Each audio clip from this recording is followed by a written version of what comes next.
berlokasi di Jalan Kelapa Hijau, RT 07 RW 08 Rawa Badak Selatan. Menurut Sahdan, perbaikan berupa pengecoran jalan yang rusak sepanjang 100 meter itu hasil swadaya masyarakat. Merogoh kocek 20 juta rupiah, biaya perbaikan jalan dihasilkan dari patungan warga dan biaya operasional sebagai RT yang sama sekali tak digunakannya untuk hal lain. Ada yang sebagian dari swadaya dan dari kita. Nah dari kita itu, biaya operasional kita itu semua kita alihkan ke pembangunan semua. Jadi kita selama 2 bulan ini tidak pernah ngambil biaya BOP sepeser pun, ucap dia. Pengerjaan perbaikan jalanan ini berlangsung 2 hari. Ini juga menjadi salah satu upaya untuk mencegah banjir lantaran di belakang pemukimannya terdapat sebuah aliran kali, yang kerap meluap bila hujan lebat datang. Menurut Sahdan, perbaikan jalan ini harus segera dilakukan karena memang ruas jalan itu menjadi akses utama masyarakat. Apalagi, selama ini belum ada langkah apapun dari pemerintah soal jalan rusak di sana meski berulang kali telah disampaikan dalam Musyawarah Perencanaan Pembangunan, Musrenbang. Dalam menjalankan perannya sebagai Ketua RT, Sahdan tak sendirian. 2 pemuda Gen Z lainnya dari wilayah itu juga menjadi tenaga pendukung Sahdan. Mereka adalah Femas Wahyurianto, 20, selaku Sekretaris RT dan Rizky Saputra, 21, yang bertugas sebagai Bendahara RT 07 RW 08 Rawa Badak Selatan. 3 pemuda sekawan itu memang terbilang masih muda. Namun, mereka memilih menghabiskan masa mudanya untuk menjadi pribadi yang berguna bagi masyarakat. Saya suka pembangunan ya, karena yang saya tahu kalau jadi gubernur itu kan banyak sekali pembangunan kan dari pemerintah. Ya saya pengen seperti itu dan inspirasi saya juga Kang Deddy Mulyadi ya kan. Jadi saya ngelihat dia sangat terinspirasi sekali, jadi saya pengen gitu menjadi sosok seperti dia. Ketiganya memutuskan untuk maju sebagai pengurus wilayah setempat dalam rangka melakukan pembangunan dari tempat yang terdekat, yakni permukiman tempat tinggal mereka sendiri.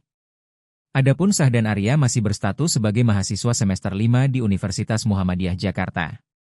Sama seperti Sahdan, Femas kini masih berkuliah di Sekolah Tinggi Ilmu Ekonomi, STIE, Indonesia Jakarta.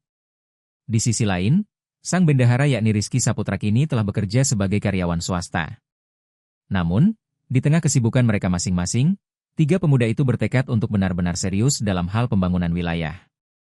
Kita pengen bermanfaat dan mengabdi kepada wilayah. Karena kita lahir di sini.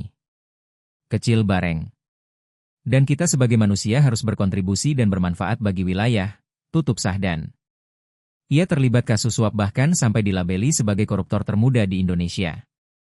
Namanya Nur Afifah Balkis dikenal luas setelah terjaring operasi tangkap tangan, OTT, Komisi Pemberantasan Korupsi, KPK, dan ditetapkan sebagai tersangka.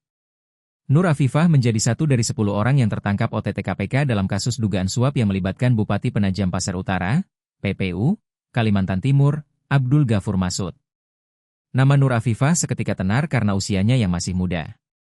Dia disebut-sebut baru berusia 24 tahun. Selain itu, di usianya sekarang ini, Nur Afifah sudah menjabat sebagai Bendahara Umum DPC Partai Demokrat Balikpapan. Saat itu, Wakil Ketua KPK Alexander Marwata menjelaskan, perkara yang menjerat Bupati Penajam Pasir Utara ini berkaitan dengan sejumlah pekerjaan yang diagendakan Pemkab PPU melalui Dinas Pekerjaan Umum dan Tata Ruang, serta Dinas Pendidikan, Pemuda, dan Olahraga tahun 2021. Nilai kontraknya sekitar 112 miliar rupiah. Pekerjaan itu antara lain untuk proyek Maltirs peningkatan Jalan Sotek Bukit Subur dengan nilai kontrak 58 miliar rupiah, dan pembangunan gedung perpustakaan dengan nilai kontrak 9,9 miliar rupiah. Atas adanya beberapa proyek tersebut, tersangka AGM, Abdul Ghafur Masud, memerintahkan Mi, Mulyadi, Edi Hasmoro, JM, Jusman, untuk mengumpulkan sejumlah uang dari para rekanan yang sudah mengerjakan beberapa proyek fisik di Kabupaten Penajam Pasir Utara, ujar Alex dalam konferensi pers, Kamis, 13 Januari 2022. Selain itu, politikus Partai Demokrat itu juga diduga menerima sejumlah uang atas penerbitan sejumlah perizinan, seperti perizinan untuk HGU lahan sawit di Kabupaten PPU, dan perizinan bleach plant, pemecah batu, pada Dinas Pekerjaan Umum dan Tata Ruang PPU. Download Tribun X sekarang, menghadirkan lokal menjadi Indonesia.